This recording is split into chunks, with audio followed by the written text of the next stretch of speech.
ต่อไปครูบาอาจารย์เทศทิพะมนต์พี่น้องเด้อเซิร์นพระเวทเข้าเมืองเด้อพี่น้องเด้อวะปะตะโมยะตาสัพพะรานิปุระกัสสะกะริภวาสันตุละตัสสะภะเวสัมมาสักะริภวาสันตุติ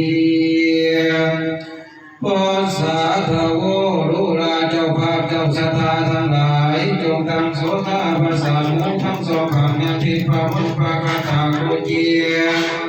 วะปะตะโวอันว่าความอภิจารณญาณญาณนึกจะได้เกิดมีแก่ทานเถิดโกจีปาริภูคูอันว่า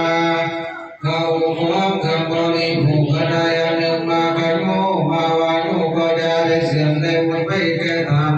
เจ้าภาพเจ้าศรัทธาเถิดอันว่าท่องเที่ยวเขาเผือกและเขาสาวทั้งหลาย